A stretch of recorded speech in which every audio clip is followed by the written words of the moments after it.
amador. Um dia eu sonhava, quem sabe, poder estudar teatro na faculdade, poder me tornar um ator, e isso acabou acontecendo, né? Por um planejamento da vida mesmo, sei eu hoje, né?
O Edmundo publicou 2 livros sobre arte. Fará sentido ligar arte e espiritismo?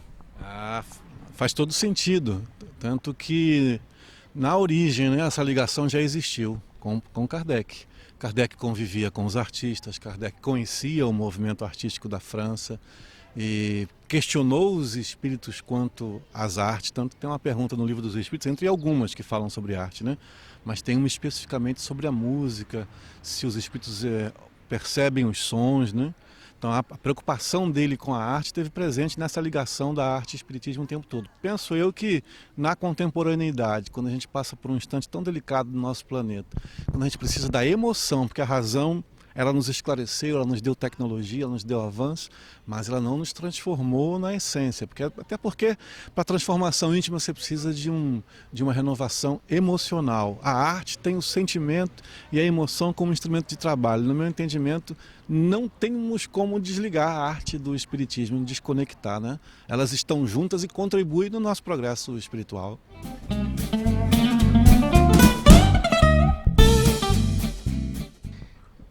Mediante isso, fará sentido falar em arte espírita e arte não espírita?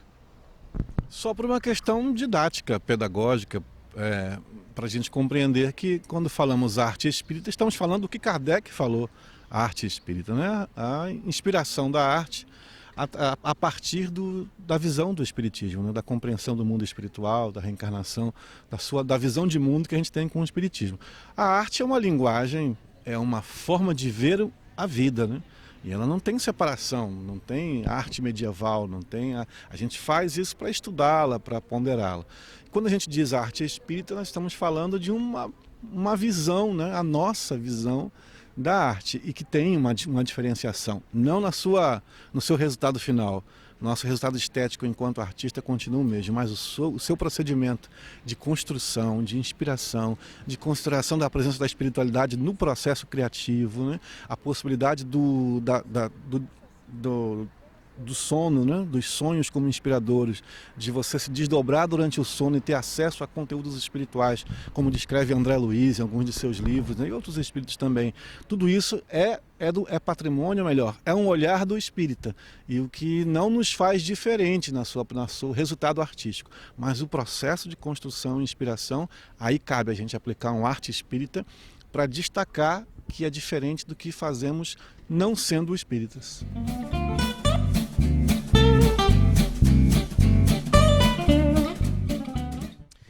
E o Edmundo, como é que se interessou pelo espiritismo? Por causa do teatro. 16 anos de idade, fazia teatro amador, um amigo era espírita, né? Isso nos subúrbios do Rio de Janeiro, do bairro de Santa Cruz, lá no Rio de Janeiro, no Brasil. E convidou a gente para fazer parte do grupo. Eu fui conhecer o grupo de teatro dentro do Centro Espírita, 16 anos de idade, passei a participar da Mocidade Espírita, que era uma obrigatoriedade do nosso regimento interno desse grupo, tinha que ter uma ligação com uma casa espírita, e aí descobri esse mundo que já estava, né, lá nas memórias, que a gente já veio estudando lá na espiritualidade. Cheguei no meu primeiro dia de reunião, a primeira pergunta do Livro dos Espíritos, que é Deus, né? Foi o primeiro estudo. Daí para frente foi deixar fluir essa realidade, e principalmente a ligação teatro e espiritismo.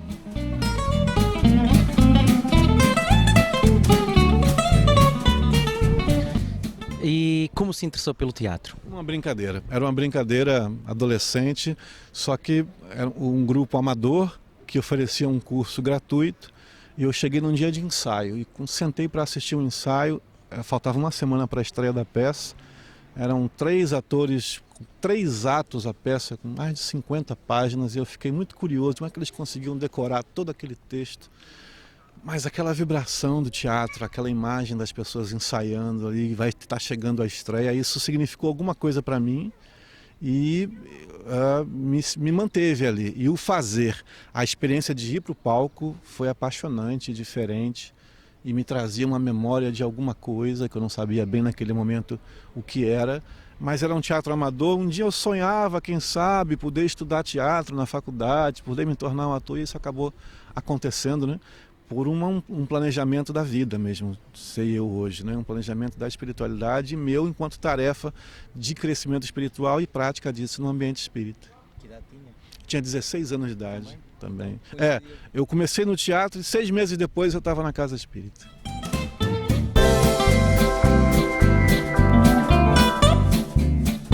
O Edmundo, desde que cá está, esteve em contacto com várias associações espíritas portuguesas. A experiência foi interessante? Foi algumas, né? Muito interessante. O movimento espírita português tem uma simplicidade e ao mesmo tempo uma força, uma potência espiritual. E em cada instituição que eu fui, pude perceber assim presenças distintas da espiritualidade, o quanto tem uma suavidade da energia do ambiente. Tem uma dedicação de quem está ali à frente, dirigindo, um interesse no estudo, um conteúdo rico de estudos. Foi uma experiência marcante, porque para mim, além de conhecer uma casa espírita, é conhecer uma cidade, é conhecer gente diferente, é conhecer uma cultura diferente da minha. Então isso para mim que convivo com a diversidade do nosso país por natureza, por perfil, isso é muito encantador. Essa é a melhor palavra para expressar essa experiência. Encantamento, foi assim que estou me sentindo agora. Mas foi uma surpresa? Não foi uma surpresa porque eu não fiz uma expectativa, mas esse encantamento traz uma força de descoberta, melhor dizendo. Foi uma descoberta, isso sim.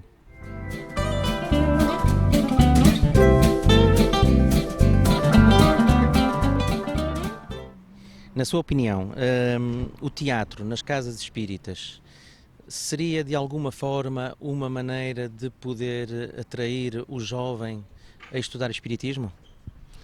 Eu não usaria a palavra atrair, mas é uma maneira de que ele se sinta à vontade para a maior riqueza que o teatro tem, que é a brincadeira.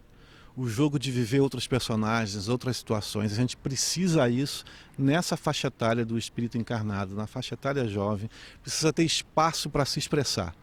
Então o teatro é um poderoso recurso, assim como as artes são e a tecnologia hoje em dia.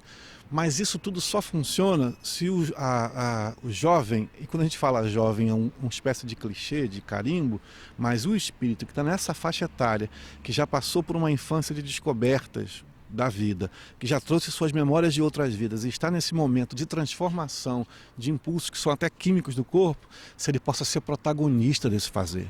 Que ele encontre na casa espírita espaço para ele colocar a opinião dele. E a juventude ali, 14 a 21, entende o mundo de forma diferente, já da minha geração, que tenho 48, e principalmente das gerações com mais idade. A gente não pode, não tem como receber esses espíritos se nós estivermos fechados e não estivermos dispostos a flexibilizar a nossa visão de mundo. Isso inclui a visão da casa espírita. Então é preciso que eles construam a forma, eles escolham as coisas, eles escolham os temas, eles escolham a linguagem artística, ou escolham não fazer a linguagem artística. Aí a pergunta é, o teatro é um recurso poderosíssimo, mas ele se encaixa dentro de todo esse conjunto. A meu ver, a gente sofre um pouco no movimento espírita no Brasil por essa dificuldade de entender essa necessidade de flexibilizar para a visão e o protagonismo do jovem. Acho que o Portugal não precisa passar por isso, até porque a cultura portuguesa é muito mais rica. Na mesma faixa etária, os jovens aqui chegam com um conhecimento mais amplo, uma formação educacional com bases mais sólidas. Então, com acesso à tecnologia, que talvez lá a gente tenha uma dificuldade a mais. A Casa Espírita, se desejar renovar a sua geração com a juventude e beber dessa fonte de força, de inspiração, precisa estar aberta e jogar essa brincadeira de lidar com o jovem. E precisa olhar para si, se flexibilizar como ser pai, né? Não dá para ser pai hoje em dia e dizer, é eu que vou formar o meu filho vai ter essa profissão, vai casar com essa... Não dá. Porque ele vai ter o gosto dele, ele vai ter a escolha dele. Então, o pai, a gente precisa crescer junto, reconsiderar nossos princípios juntos e ser amigo e próximo e cumprir a nossa função de, olha, nós vivemos mais, você não precisa passar pelos meus erros, você precisa descobrir os seus erros. E isso na Casa Espírita, às vezes, a gente resiste um pouco, porque tem um receio e até por defesa do que é de ponto de vista doutrinário, do espiritismo, e tem o seu valor essa defesa.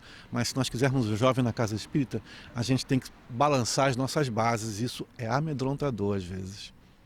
Mas é um desafio, pode ser muito recompensador também, não só para o jovem, mas também para o dirigente, o adulto. Todo o centro cresce. O centro espírita que tem a criança, que tem o jovem presente, ele cresce. Ele transforma a sua energia. Então, a meu ver, é uma necessidade, porque senão a multiplicação dos centros, a permanência dos centros, né, a perenidade dos grupos espíritas, ela fica comprometida. É uma forma de todos crescerem. Então. De todos crescermos. Exatamente.